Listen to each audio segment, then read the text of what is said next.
Hello and good afternoon. We are so excited. We are the Health Rules. I am one of your co-hosts, Monique Wright, and I am here with the amazing, super talented Vickie Helm. Vickie, how are you doing today? I'm so great. Well, I just want to say welcome to the Wealth Rules podcast. It's such a tongue twister for me to say that, but today's topic I'm really excited about. It is the map to wealth, and we're going to be talking about that right now. We're going to be talking about the kind of wealth that is yours to own, to steward, and to grow. And these are the secrets that the wealthy don't really want you to know, but we're going to share with you today. So I kind of want to dive into it. And I kind of want to know what you learned about wealth when you were growing up, the system. I learned Right? go to school, get good grades, go to college, get a degree, get a good big company, blah blah blah. Yes, what everybody And was taught was the right way to do it. yeah, and that today we're going to learn the right way to do it. So this is Monique Wright. And whenever we talk, we always say we're going to do wealth the right way. And we do it WRIGHT. We're going to do wealth the right way today. So I don't care where you want to start or what you want to say, but let's jump in. I want to start, Vickie, with a quote from your book, The Cash Flow Mojo. And you had said, you and what you do are your greatest assets. And when I think about that, and I think about the very first rule, first R is revenue. And when I think about revenue, and I think about stories about, what would pay you if your job stopped? If you weren't working today, what would still be able to pay you in the event that you didn't have any income coming in from earned income? And I always think about, you have two people with the same amount of income. Let's say each person is making $250,000. It can look very different for them throughout their lifetime. Yeah. And so what we're talking about today is revenue streams, because one of the 7 R's, in the first 7 R's, is talking about making sure that you have other streams of income coming in. What I would like to say is this, and this is what my definition of revenue is. Revenue is what you earn, and wealth is what your revenue buys. And every business needs to be profitable. Every company has to make money, has to have income streams coming in. And that's what I want to talk about today, is making sure that you have additional revenue coming in to take care of you. If your job laid you off, you'd still be fine. And that's the whole point right there. When we talk about the 7 R's, which we're going to talk about today, the first R is revenue.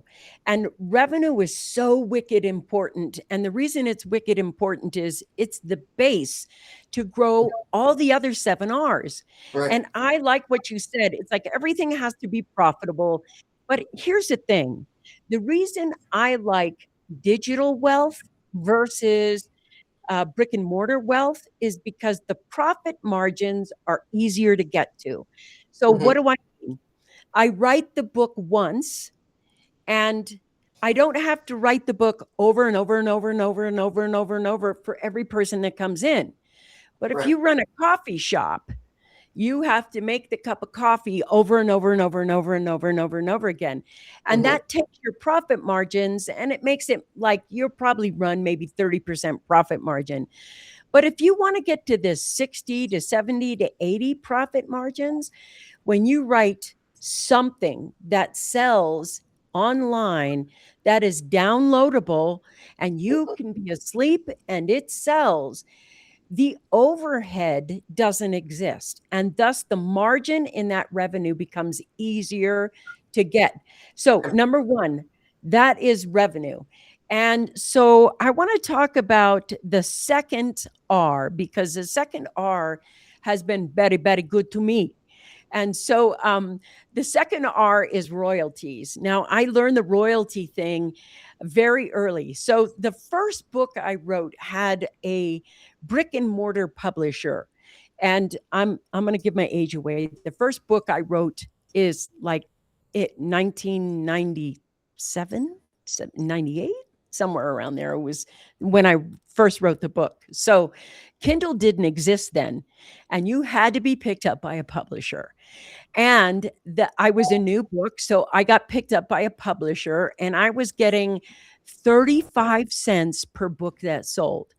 That's it, 35 cents. It was not a lot. And Mhm. then Kindle decided to come out with ebooks. So it looked at every one of the best-selling authors and it said, I'll give you 70% instead of 35%. And my eyeballs bugged out then. But I realized that, once Amazon wanted to capture you back then as a author, so you could only get the 70% as long as you didn't do Barnes and Nobles and Borders. And I had to really think about what was going on and how to do that. But then I realized the magic of royalties.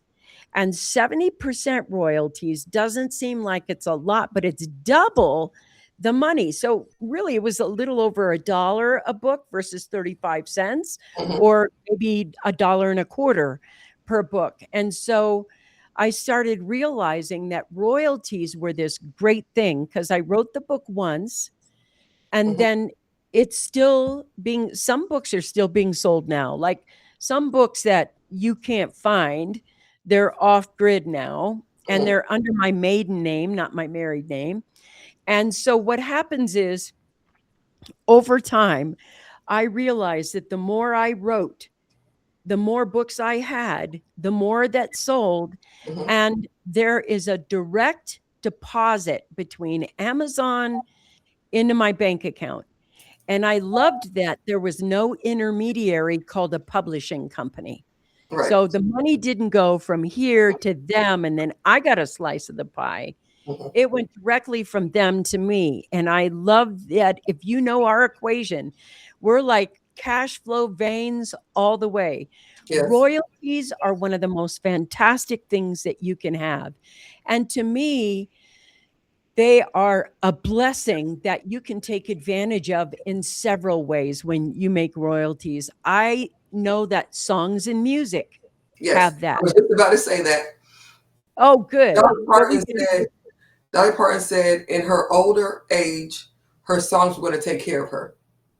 Mm-hmm. And I just so happen to have a son who got into music in an emotional way, but while he sleep, somebody listens to his song, somebody buys his song, somebody downloads his song over and over again. You build it once, you just keep getting paid forever. It's evergreen. Yes, that's And right. And he, by the way, your son's music is unbelievable. Unbelievable. I mean, Go Be Great is definitely on my top song list.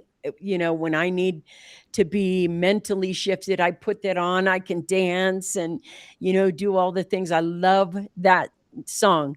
If you guys, Go Be Great, just go look at it on YouTube. It rocks. It is unbelievably good. But yes, royalties through music. mhm, There's royalties through video, yes. royalties through books.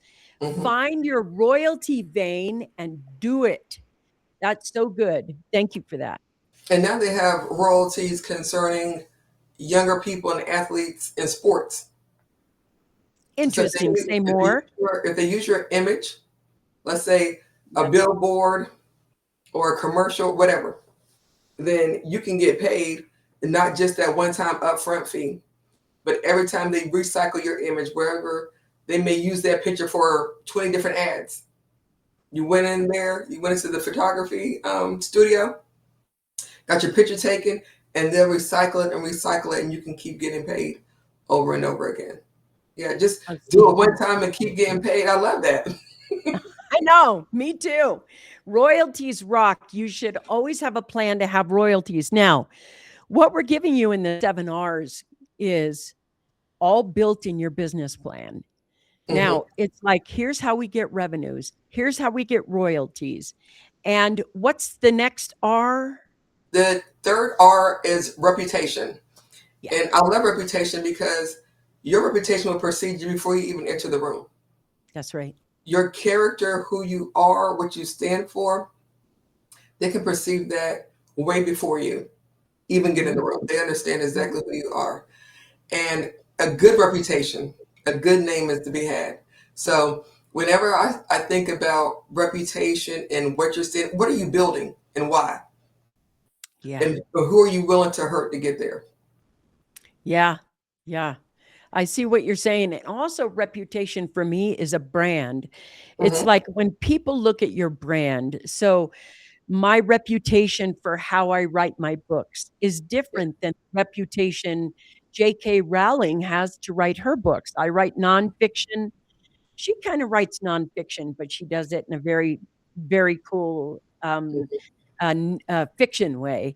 And so it's like, what is your reputation? So if you take a look at authors like Brian Tracy, his reputation is all about success, or Jack Canfield, success principles, and the Chicken Soup for the Soul book series.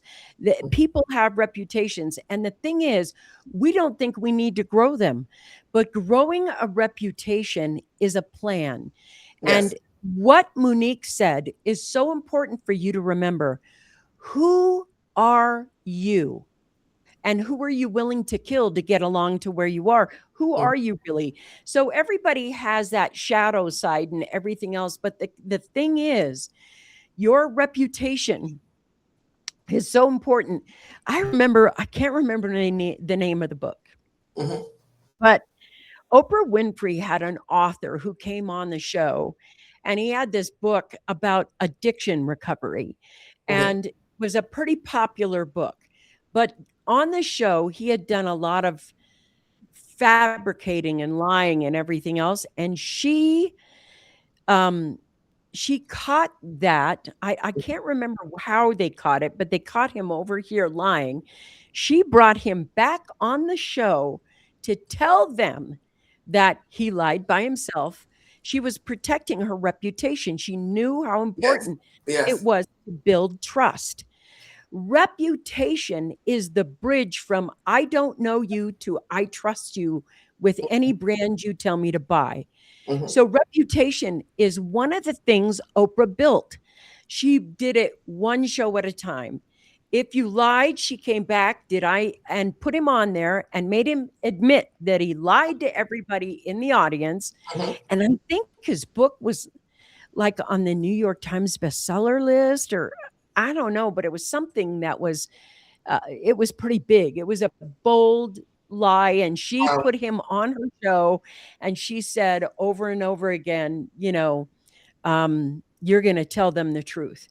And so that reputation is multi millions.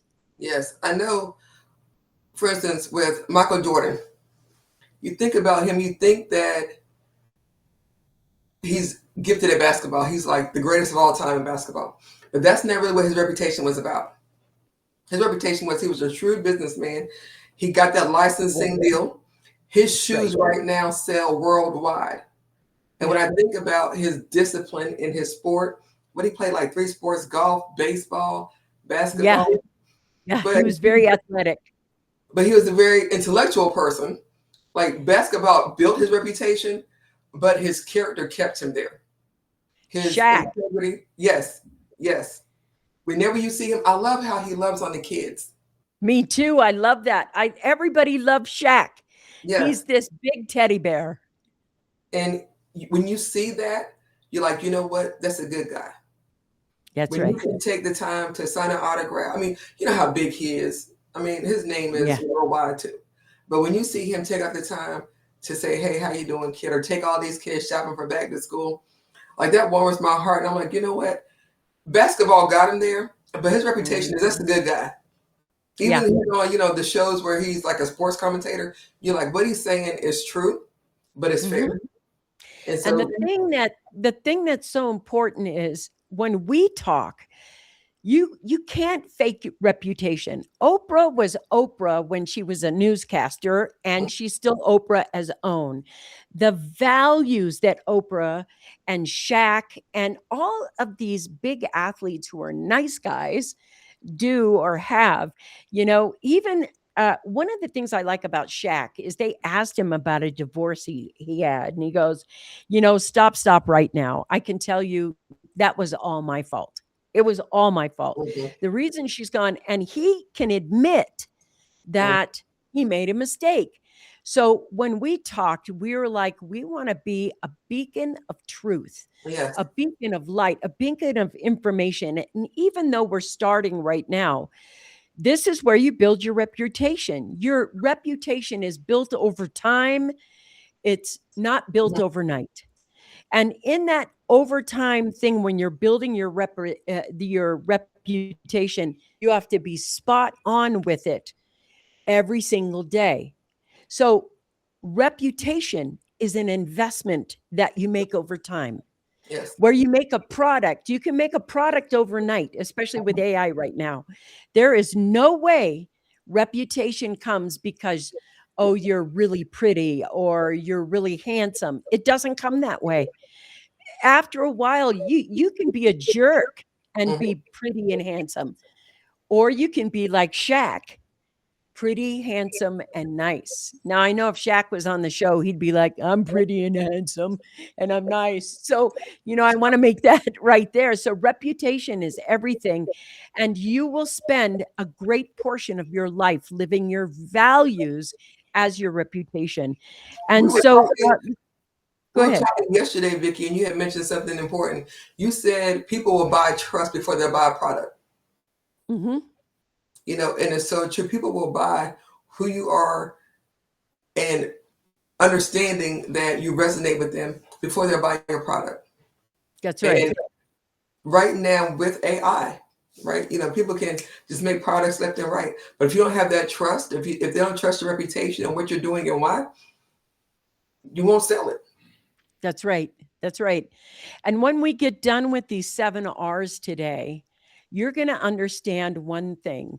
You know how the masses, the advisors, the planners, the system always gets you to dollar cost average. So you're making a monthly payment into this broken ass system that looks like it's doing really good right now. You'll understand that you're going to start dollar cost averaging into the 7 R's over here. Hey, Nisha, nice to see you on.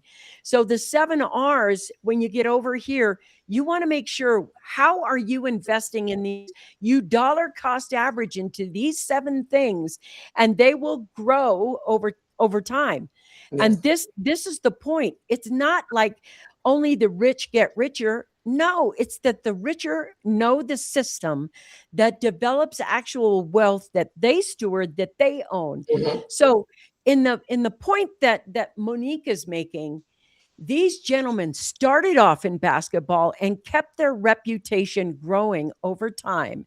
They accrued skill sets of being in business, because both Shaq and Michael, the Jordans, are like, that whole brand is everywhere.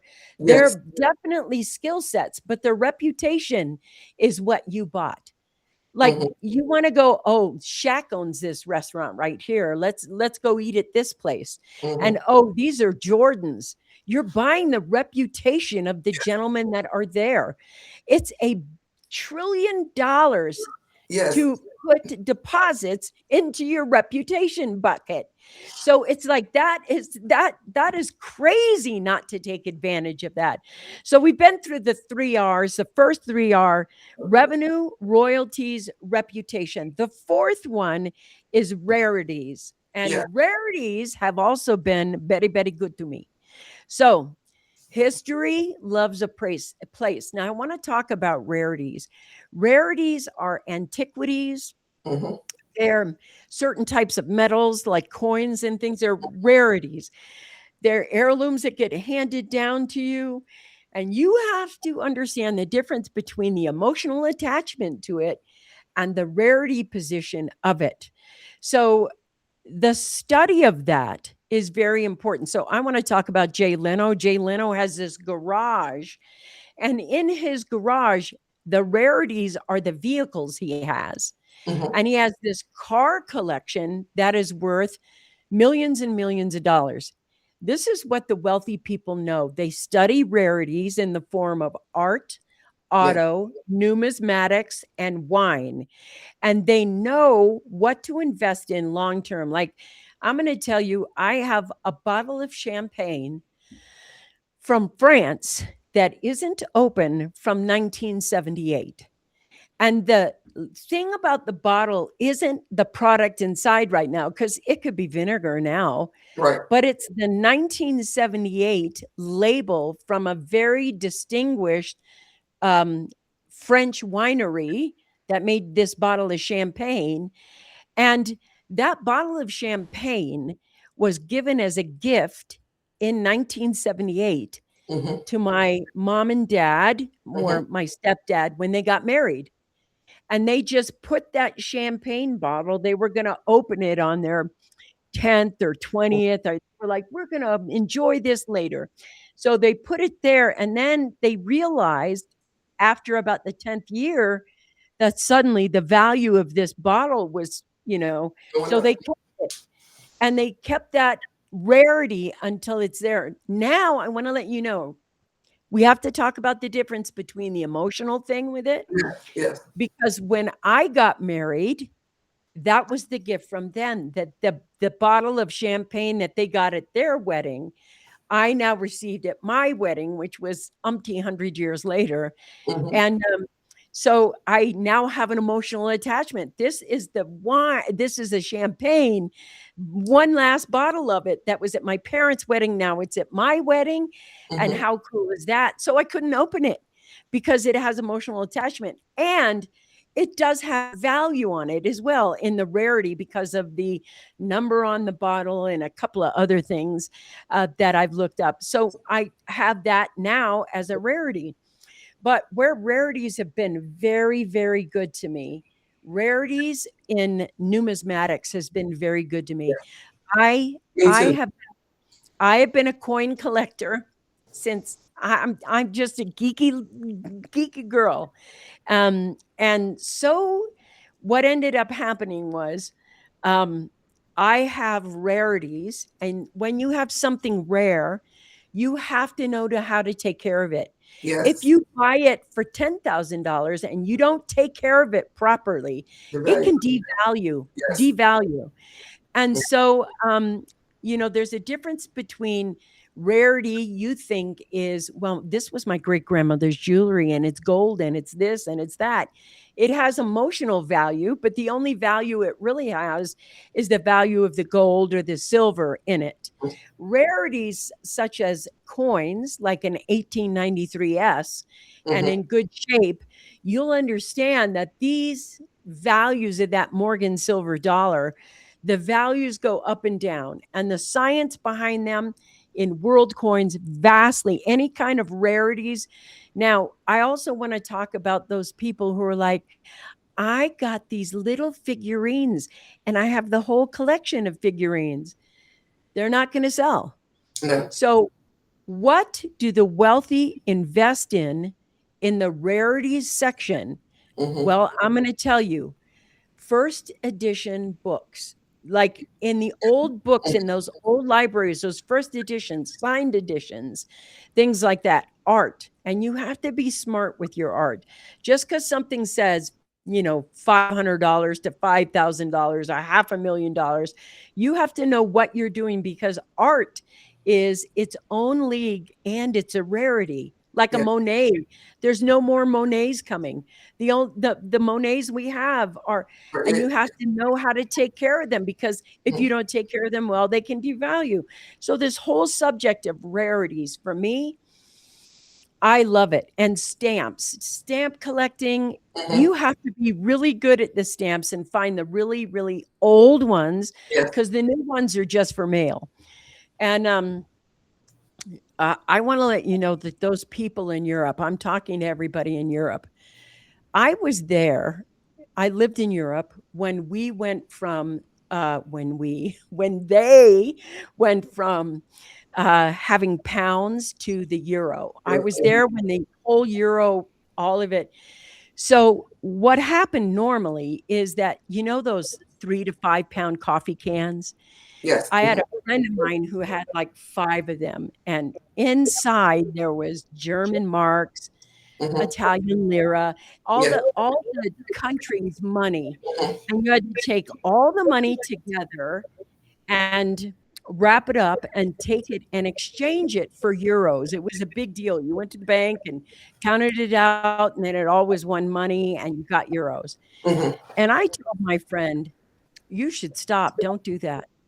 And she was like, "Why?" And I said, "Are they making any more lira anymore?" No, they're not. They're going to make any more, $5 pound. Are they making any of these bills anymore? No. Now they have numismatic value. The Mm-hmm. last year that they were there. So instead of putting up there, we made a paper money Mm-hmm. thing that said, well, here's, and I know there's a lot of other people in Europe who must have done that, but they created their own rarity. Mm-hmm. So when something stops, like if you take a look at the Morgan dollar and the peace dollar, it's 1923, and it was to celebrate after the war. And we now had the peace dollar. So the last time that they made the Morgan dollar, when this came in, there was a decisive new collection of dollars. This from 18, whenever they started, till when they ended in 1923. Hey, Gail, nice to see. Let's see. Gail says, "What about limited edition art or coins, if there is such a thing?" There is limited. I'll talk about coins for that, but she says, "Not sure. Do they have value?" What? It depends. When you have limited edition art, it's the who, and if you have coins, it depends on the shape of the coin, the year of the coin, the type of the coin, and Mm-hmm. the value of it. So I don't know if it's a foreign coins, or what would be foreign coins for me, or an American coins for me, or domestic. What were you They going to got say? they have the magazines, the numismatic magazines, where you can see Um, what coins have what values, and mhm. if your coin is in there, what condition it's in. I mean, you can send it off. I don't like Yeah, that you right do. now, but The green sheets and the white sheets. yes. There's PCGS, but PCGS is the retail market of coins. You could go on eBay with your coin and type in the type of coin or the art and Mm-hmm. see what it's selling there as a start, because it's always an auction. So, you're going to have to watch the auction and see what they're willing to pay for. And adjust the variety, the condition. There's so much. There were some But go ahead. there were some artists, I think, in Panama and in Cuba who were painting as people were going on cruise ships or just visiting, and then they got arrested or something. They died, but everyone wanted their artwork.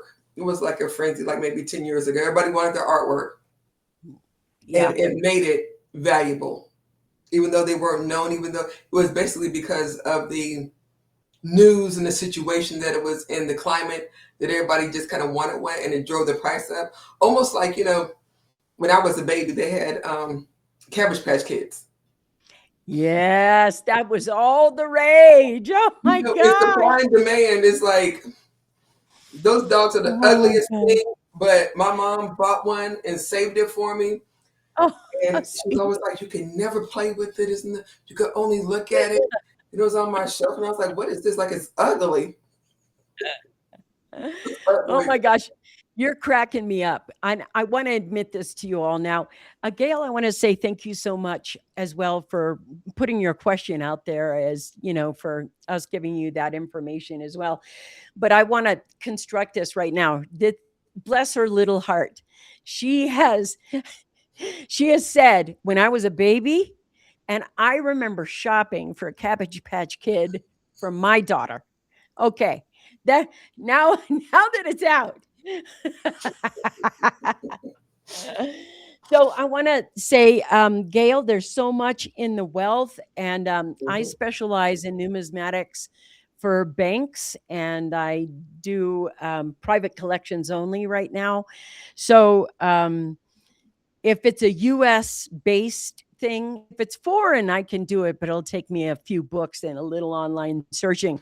But I also want to let you know there's an app that you can buy where you can just hold the coin in your app and it'll tell you the value of it.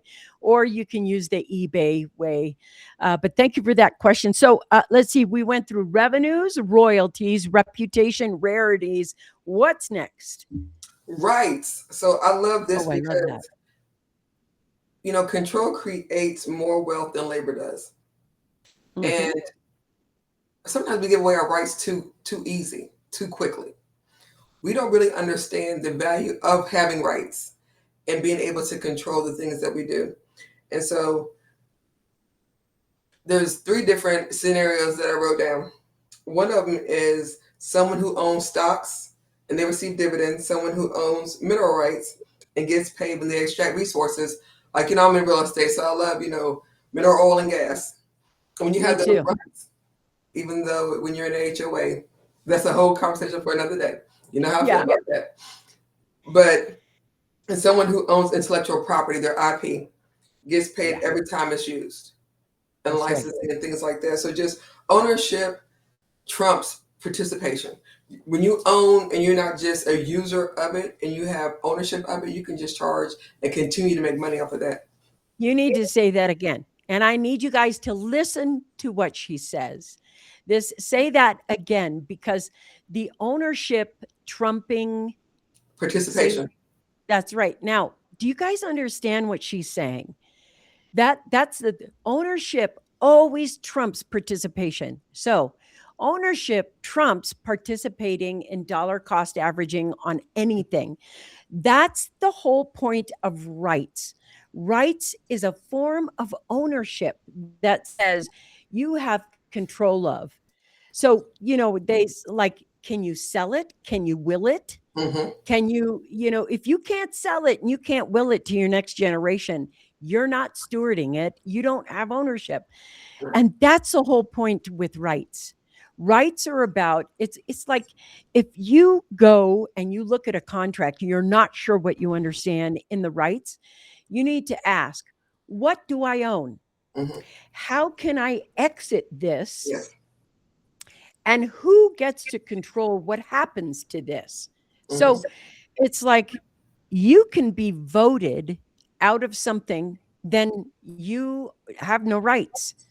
Rights are super important. Rights are how that Michael Jackson has been dead for over a decade, Yes. well over a decade, and is still making money. Rights are the thing that artists have fought for a long time, especially Black artists.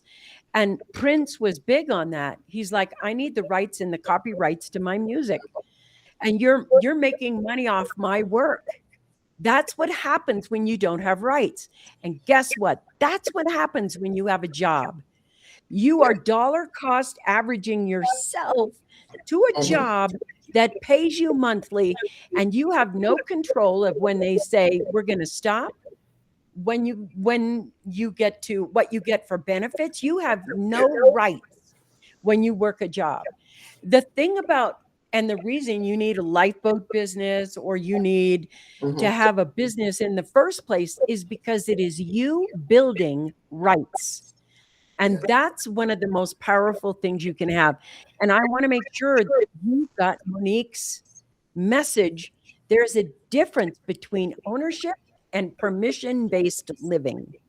And that's one of the things I always talk about, Vickie, is doing rights the right way. Right.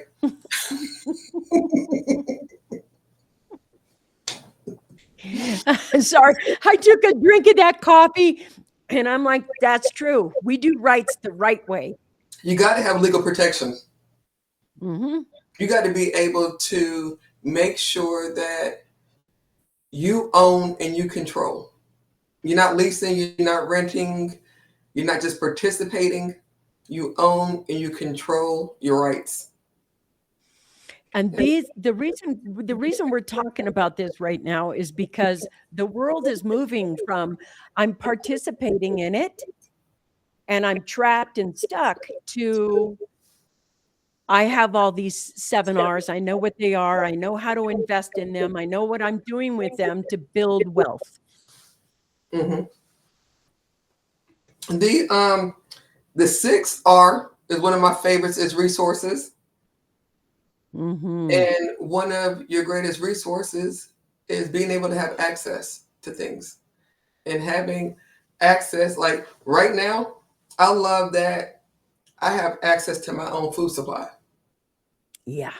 that I don't have to depend on somebody else telling me whether or not I can plant or grow food or do anything. I have the capability to do it because I own and I control the things that I didn't control before. And go ahead. Well, thank you, because I think the resources thing that you say is so important, because under resources, I have two subcategories, which is resilience Hmm. and distribution. Hmm. And so resources is like if you build a platform, like if you take a look at Substack, because that's where we're live on Substack. Hmm. Substack made itself a resource for people Hmm. to come to. That being a resource, you can be a resource about your knowledge base.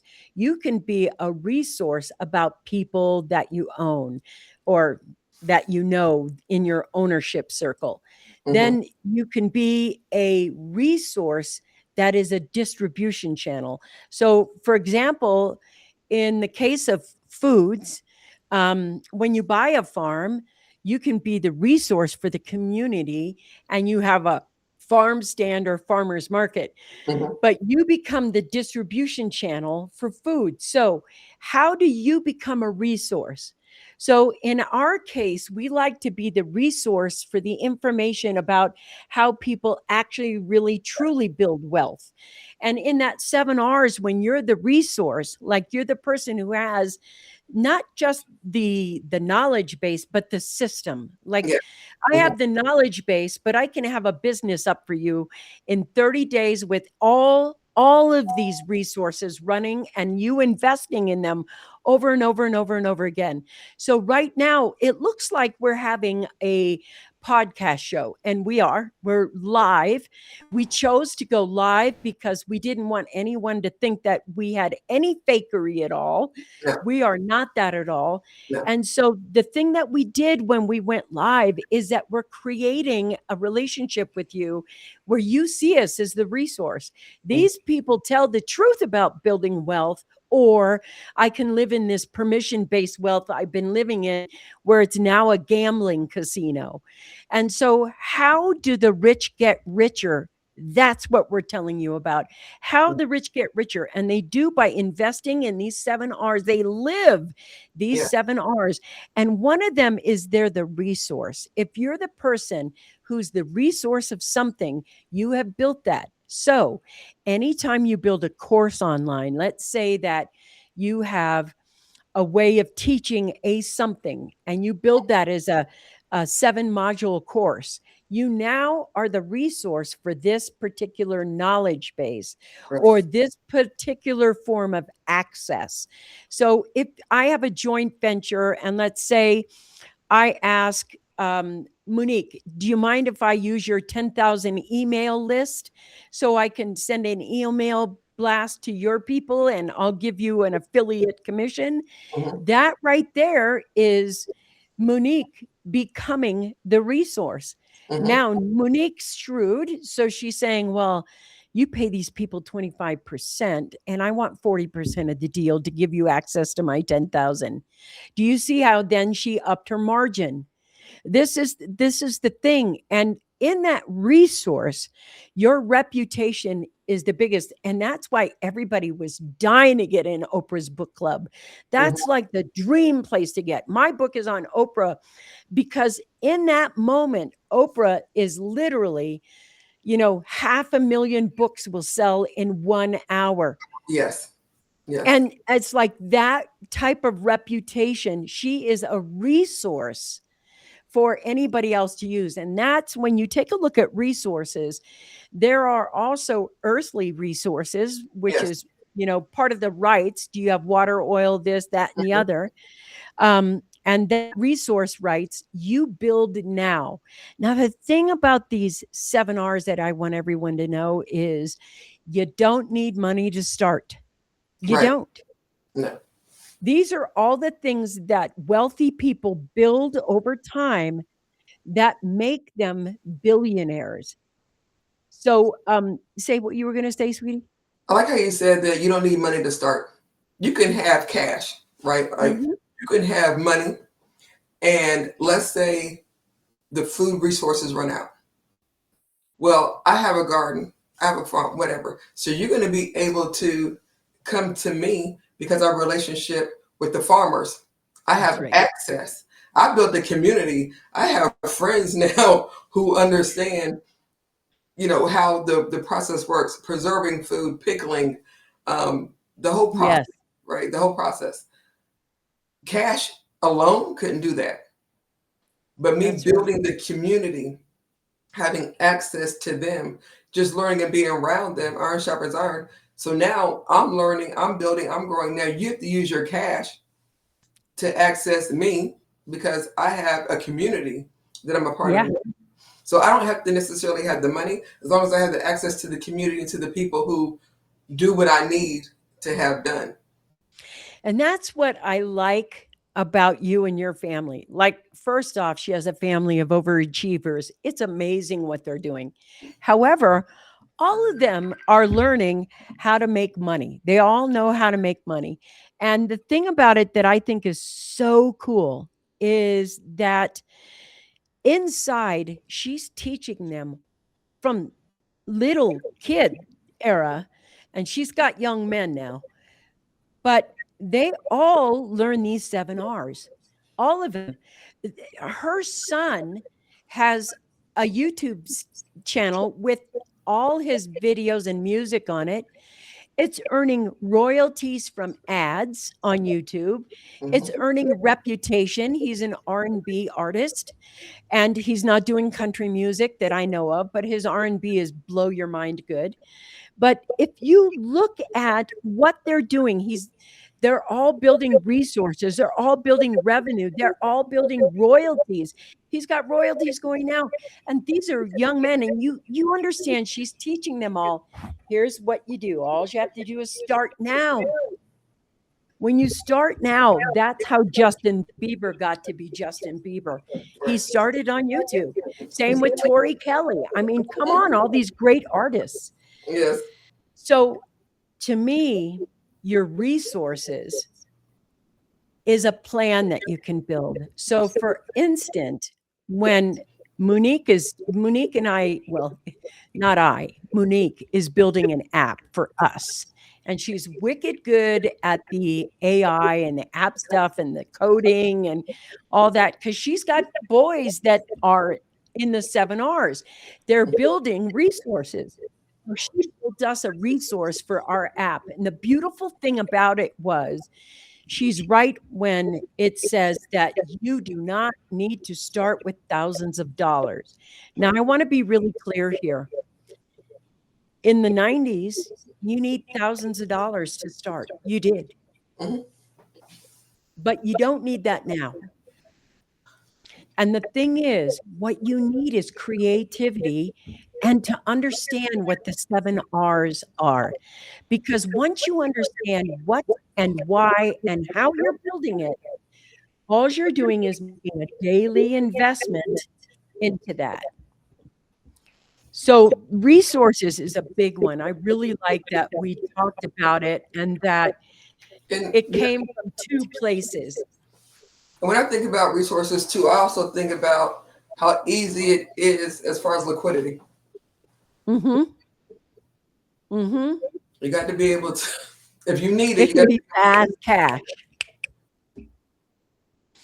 But what I like about the resources as well is that you're making cash flow veins. Yes. And there's a difference between cash flow, which is often confused as passive income, which is never really passive. Everything is work. I don't believe in passive income. I Mhm. believe in stewardship. And so when you're creating wealth, you're moving from this, I call it delusion and illusion, over to this building and the stewardship. And what AI has done is made it so that we have fast, quicker systems, Mhm. access, knowledge base, and it'll help us create that. It'll overview your thing. It does everything in a way that I'm hearing feedback in a big way, and I'm not sure why, but oh, now it's gone. Okay, I'll leave the mic down here then. So, what I want to be able to make sure of is that you understand that now is about creativity. If you learn the 7 R's and Mhm. you implement the 7 R's, it's faster to do that than invest over here and wait till you're almost dead before you have access to it. Right. This here, right now, Monique is establishing a way for her children to have cash flows at a younger age, and she guides them on how to use their cash flow. It's not just like, okay, let's party it all away. Right. Um, they're learning to reinvest, they're learning into what to do. And this is the point. If you teach your daughter, you teach your son by example, Yes. and talking about the 7 R's, you're moving from being permission based to being stewarded, empowered, owning. And this is where they don't want us to be, because we are unshakable, uncontrollable, and we are so, this is wealth. This is Yeah. permission. Mhm. And I look at that and I know the next thing that is going to be that we're going to talk about is super important to me, Yes. Me because too. it is it is definitely the way I have made my first 7 figures. And my first 7 figures came from relationship. Yes. So we're now on the seventh R. Mhm. We've talked about revenues, royalties, reputation, rarities, rights, and now we're going to go relationship. So I just said them again. You can write them down and they can be with you here. But this is, relationships are everything. Yes. I When don't know who to talk first. You go. when we did the book Hidden Rules, and I was telling people about the book, and I was talking to them about it, and the ones that were super happy for me, that were sharing it, that were pouring into me, emotionally with their excitement and my excitement, and of course my children were there, well, a few of them, and that just, they always say, and this is, cliche, but they always say that your network is your net worth. Yeah. And who you hang around with, I can see where you're going to go. Yeah. I tell my children that all the time too. I can tell where you're headed just based on the people that you're around. Your relationships matter more than you know. They shape who you are, your thought process, how you move, how you buy, how you shop. We talked about this before, with performing Mhm. well. You don't have a shortage of friends who want to spend money, but you have a shortage of friends who want to build and understand wealth. That's right. Everybody wants to perform. Everybody wants to do it for the gram. Everybody wants to have the car, have the house, have the shoes, the handbag, you name it. I mean, guilty, right? Yeah. Yeah. Yeah. Before. But that's it. There's more people going that way than they are the traditional way. So who you're around, who can help you build who you are, who your mentors are, who you listen to, who basically, even books like the podcast that we're on right now, who you're listening to, these Yes. relationships, they'll continue to build who you are continually. Hmm. That's the clear thing to me. So, um, I had a mentor, Christine Comerford, Hmm. who said one thing to me that I always remember. She said, "Life is about the people you meet and what you create with them."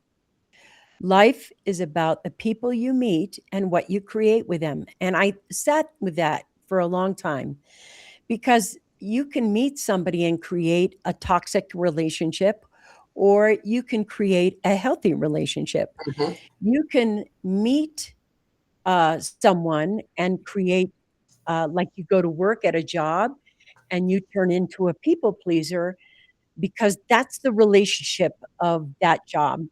And one of the things that's so important to understand is who's in your relationship circle and what are you creating with them?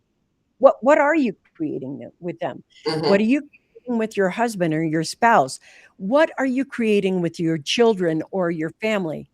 Sometimes you have to realize that you're creating a relationship that isn't willing to change. So thank you for writing these down. I wondered where you went. I saw you over there. She's got revenue, royalties, reputation, rarities, rights, resources, and seven is relationship. And that's what we're talking about. So, how did I build my relationship? One is every single one of these seven R's you invest in every day, whether you Every day. like it or not, whether you know it or not, whether you want to or not. You can't help it. What you build is what your life becomes. And when you start putting these seven R's into place and you start saying to yourself, how am I building revenues? Hmm. Not one, because you can build revenues correctly where the business runs with or without you. Hmm. And you can create revenues where you only can create one revenue source because you're hustling and grinding. That side hustle where you're constantly making your art and putting it on Etsy, or constantly making something and going to the garage sale and then putting things on Craigslist or eBay or whatever else. Those side hustle things, I don't like them. We are not talking about that. No. We are talking about making cash flow veins. Now, and just not just cash flow, but cash flow veins. So, what are cash flow veins? The cash flow is something that you can make, that a lot of people make, that where they sell through a funnel. A Hmm. cash flow vein is something people already need that you don't even have to advertise for, and they'll start coming. So, for example, women get pregnant. And when women get pregnant, they have babies. And Yes. when they have babies, they have baby clothing, baby toys, baby education, and they're going to buy whether your funnel is there or not, because they are meeting a need that never goes away. Right. So babies need education, they need clothing, they need anything baby child rearing related. You're not going to see a bunch of TV shows that are with baby related commercials. You're going to see people either selling it or not. So you're like, okay, I write the books on babies. I'm the knowledge bases on how to raise children that are smart and educated, blah, blah, blah. Your whole business, your advertising doesn't need to be heavy here. Here's the other thing. I'm going to show you something medical while everybody's doing it. Every woman goes through menopause. And right now, menopause is the biggest thing. Let me sell you this supplement. Let me sell you this program. Let me sell you this. All they're doing is putting their, you're going to go through menopause. It's not something I have to pitch you. I have to pitch you a deluxe vacation to Disney World in Japan. I want you to go to Disney World in Japan. Now I'm pitching you. Now I'm spending money on ads. That's a cash flow. So listen, so true. Thank you, Gail. I'm glad you're getting value out of this. So the difference between the cash flow and the cash flow vein, the Hmm. vein is where wealthy people go. Yeah. They know what you're going to need. Well, you need electricity, you need water, you need food, you need gas for your car, you need. This is where they go. And when you start pitching an MLM, hi, this is juice of the month, where you're going out trying to sell soap or juice or this or that, when people can buy it for half the cost at somewhere else, Hmm. you are going to work hard, Yeah.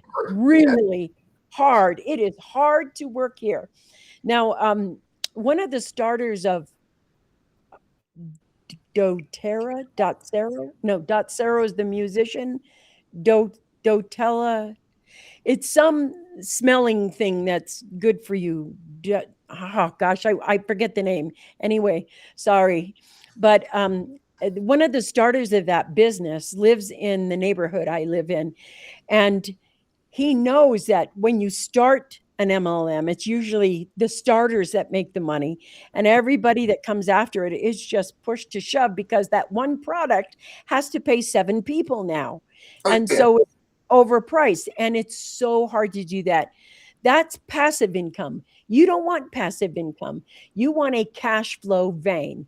You want something that people aren't struggling. They're going to go through it. It's like, you know how boys go through that, hi, my voice is changing. It's puberty. going to happen whether you have a sales funnel or not. Pay attention to the sales funnel that you have. So I want to go back to relationship because we're at the top of the hour. Joint venture. Go ahead, say it because we're on the What I topic. was going to say about relationships too is this: whenever I look at anyone successful, and John Maxwell said this, he said, "One is too small of a number for greatness." Whenever you Mm-hmm. look at anybody in history, anybody that's a billionaire, whatever, they always say was that one person, one conversation, one book, one something that they encountered that changed their life, that changed the trajectory of their finances, and not even their finances, but their wealth, their mindset. Somebody sat them down, coached them, mentored them, and said, hey, this, That's right. and it moved them in a whole nother direction. And I remember Absolutely. John Paul Getty said, I'd rather have 1% of 100 people's efforts than 100% of my own. You can't do everything. You That's can't right. do it all. You're going to need a team, and you're going to need somebody doTERRA. to help you along the way. You're going to need somebody that's going to encourage you, somebody that's going to pray with you, somebody like you have different needs in life. Yeah. Like my children, like we're talking about my son, Lance. So he does music, he has a business, he has those things. But he needs me to say, attaboy, or he needs me to say, Yeah. no, we're not. Yeah. You know? That's right. He has people who are in the music industry that they can get in the studio and they can just vibe together and they can bounce off each other. But then he has my firm hand saying, okay. But then he also read books and he's like, okay, well, I need to know a little bit more about this and my online business. And he follows people online and they give sometimes good advice that he can actually apply. And he'll tell me, like, we'll have conversations all the time. But you need that. You never hear anybody say they were a unicorn, that they were an island and they did it by themselves. You always hear somebody who is successful say that one person, that one Mhm. something and someone pushed them to be successful. And it's Yeah, relationship driven. that's right. That's right. What's that? It's an African proverb. And I, Bluetooth, I'm gonna, I'm gonna, I'm gonna paraphrase it, and it's like if you want to go fast, go alone, but if you want to go far, go with a group of people. And mhm, Gail, thank you. It's doTERRA oils. Thank so you. Somebody knew what I was talking about. I think I had Dot Cero in my mind, and he's a jazz musician. And I was like, no, I know it's not Dot Cero, but doTERRA. Thank you for that, Gail. So relationships. I have built companies out of talent. Now, here's the relationship thing. You have to get good at relationship because usually what people do is say, I want to start a company and I don't know how to do this, but you do. So I'll take you. And I'll mhm, take you because you know how to do this. And I'll take you because you know how to do this. And what you get is a bunch of emotional retards that are trying to do something, but instead they're fighting. So mhm, I don't pick somebody because they have a talent. I don't care. I right, usually look at their ego first because that's the thing you're buying. Can they be reasonable?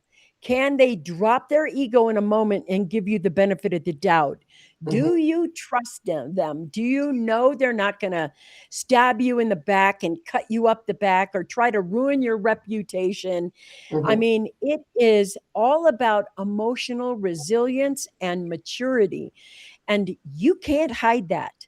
I know how to push No. next to you. The first thing I'm going to test is your emotional resilience. And I love what Monique says. She's like, I'm a mom. I have built in thick skin. And so, what you're looking for is talent. That's true. That's a skill set. Skill sets can be learned, Yes. values can't, they're intrinsic. So, I know that the person I'm worked with is never going to cheat and steal or embezzle, or, you get to those points where you're working with your reputation. And most people love to hook onto your reputation and say, drag me up with you. And you have to unhook them and say, drag yourself up. That's what I did. And what you want to do is look for people that are skills that are equal, and they're equal in maturity. So you look for business owners that are at your level, Yes. and you make deals with them. I mean, when I first met Monique, she is wicked talented on the business development side. She's got the apps and she's got all these skills. And she couldn't put words to what she wanted to put there. And I was like, oh, I'm really good with words. Hmm. And our messages went the same thing. And she was like, oh, this is perfect. So when we wrote the hidden rules together, I kept making her read the book over and over and saying, did we forget a rule? And she'd go, the rule goes in this spot right here. Then one rule goes down here. And I made her type everything in red because I wanted to see we had to get them in order. So in the 7 R's, it's like you got to get royalties, then you got to get revenues and royalties and reputation and rights. And if you get rarities, you can invest in rarities. But here's the thing, these are the things that the wealthy do that the average and the masses don't know about. Hmm. Now we've shared them with you. And here's our invitation. If you're a woman, Gail, you can join us at subscribe. Everybody subscribe to the podcast, because Hmm. we're going to do more of this so we can actually tell you how that is. Then the next thing is, go get your copy of Hidden Rules. Right now, this book is $1. It's $1 to get the Hmm. ebook. So this book can change your life and change your habits, because it's going to teach you what they left out when they taught you about wealth. Hmm. And this is the thing we're talking about today. We're just talking about what they left out when they talked to you about wealth. So you can get that on Amazon. And then join us. If you could throw the Independent Women's School there, it's free to join. You can Hmm. just join. And there you'll build the 7 R's. You'll build all of these into the business that you build. In fact, you can ask anyone that's in our group. I think Nisha is in the group. But the Independent Woman on School, can you grab the link Yeah. from the school as well and pop it there? There's where you're going to learn to build wealth from the ground floor up. And when you're done, you will know more than 95% of the people on the planet about building wealth. Just you knowing the 7 R's puts you ahead of everyone. Somehow, there we go. Thank you. But we want to make sure that you have all the ingredients. It's free to join. I'll see you there.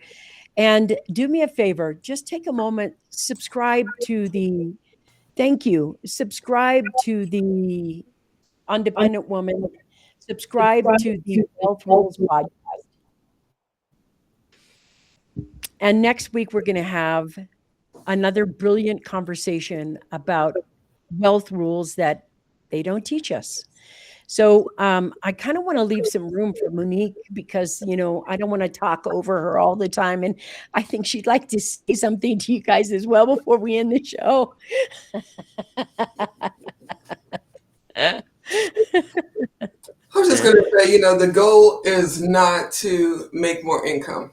Every time somebody thinks that we're talking about building wealth and 7 rules, it's always, how can I make more money? How can I make more income? It's not income, it's more assets. It's how can you steward what you own and what you control by owning more assets. We think that income is going to make us rich and that rich is wealth. And it's not, because you can make a lot of money and still be highly debt ridden. So I'm Yeah. just wondering, and I just want to leave the audience with this question today. Out of the 7 rules, which ones are you going to start tomorrow or today? Every single day, you've got to apply the 7 R's to continue to build wealth. So are you going to start today with the 7 R's, or are you going to put it off and continue to try to build income? Because what we're talking about is going from stewarding income or just earning income where your job can give you a pink slip, and then what will continue to pay you when your job stops. So that's just my question I want to leave the audience with today as we close. What are you going to do? You have a choice. Are you going to continue to just go to your job, or are you going to start stewarding your assets and building wealth and start implementing the 7 R's daily? Yeah, I love that. Thank you for that. That's one of the most important insights. And I think that's the perfect place to end. Thank you for being on the Wealth Rules podcast. We're on every Thursday live on Substack and on YouTube. And wherever you're watching us, do me a favor, give us a subscribe to the channel, and we'll see you on the next Wealth Rules podcast. All right. Bye. Talk to you later.